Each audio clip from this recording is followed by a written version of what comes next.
शेर खान, बेटी के रिश्ते कांच का खिलौना नहीं होते जिनसे दिल बहल गया और तोड़कर घर के बाहर फेंक दिया। मेरी बच्ची ने ऐसा कौन सा गुनाह किया था जिसकी तुमने उसे इतनी सख्त सजा दी? सजा उसे नहीं, तुझे दी है। गुनहगार वो नहीं, तू है। अब शेर खान की हवेली के साये में आ ही गया है तो जवाब भी देता जा। मेरा दादा आसिफ खान, परदादा गुल खान और चाचा शाहरुख खान, इनमें से कौन है जिसे तू नहीं जानता?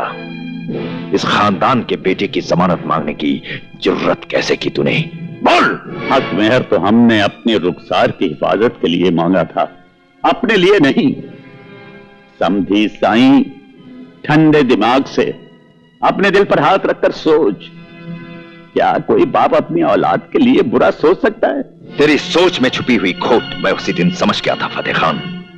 तूने सोचा कि 50 लाख रुपए और 100 एकड़ जमीन के नीचे दबकर शेर खान दफन हो जाएगा, खामोश हो जाएगा, बारात लेकर वापस लौट जाएगा। तूने मेरी जिल्लत देखनी चाहिए थी, जिल्लत। इसीलिए हक मेहर का ढोंग रचाया था तूने। बाप होने के नाते अपनी बेटी के लिए हक मेहर मांगने का हमें हक था। तेरा जो हक था हमने अदा कर दिया।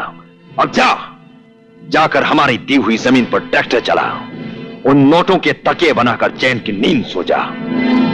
कभी अपनी लाडली बेटी को जमीन दिखा तो कभी उसे नोटों की गड्डियां सूंघा। उसके बाद तुझे एहसास होगा कि हक मेहर मांग कर बेटी की जिंदगी किस तरह महफूज हो जाती है। शायद तू ये भूल गया कि इस जमीन पर फतेह खां अकेला पैदा नहीं हुआ है, उसके साथ उसकी भला की जिद भी पैदा हुई है। कहीं मेरी जिद किसी जिद पर आ गई तो अपनी बेटी के रास्ते में पड़े हुए बेशुमार कांटों को तो मैं अपने दामन में समेट लूंगा, लेकिन तेरे रास्ते दहकते हुए अंगारों से भर दूंगा। इतनी बुलंद आवाज में ना बोल फतेह खान, इतनी बुलंद आवाज में ना बोल। आवाज तो तेरी एक दिन मैं नीची करूंगा।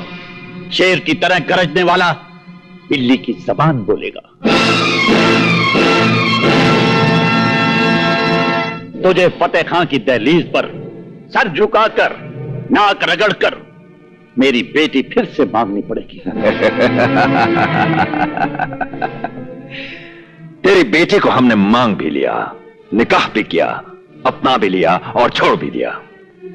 रही बात घर बसाने की फतेह खान, अब घर तो तभी बसेगा जब तू हमारे सामने घुटने टेक कर, हाथ फैलाकर रहम की भीख मांगेगा। शेर खान, हमारे दिल में छुपे नफरत के अंगारों को और हवा न दे, वरना तू इस आग में जलकर राख हो जाएगा। सीने में दुश्मनी के अंगारे लेकर जीने वाले को आग से डराने की कोशिश न कर फतेह खान, वो दिन कभी नहीं आएगा। अगर वो दिन नहीं आएगा शेर खान, तो तेरे घर की दीवारें धूप को तरस जाएंगी। फिर हम सूरज को अपने हाथ में लेकर तेरी हवेली के आंगन में रोशन कर देंगे और तुझे कहेंगे कि देख, आज वो दिन निकल आया। फिर तुझे नाक रगड़ने के लिए हमारे सामने झुकना पड़ेगा। एक पहाड़ का नाम है शेर खान, और पहाड़ न किसी के सामने चलकर जाते हैं, न किसी के सामने झुकते हैं। अगर ऐसा हुआ तो हम उस पहाड़ को जड़ से उखाड़ कर फेंक देंगे, जड़ से उखाड़ कर फेंक देंगे। फतेह खान, इस पहाड़ की जड़ की तलाश करते करते तेरी नस्लों की नस्लें खत्म हो जाएंगी।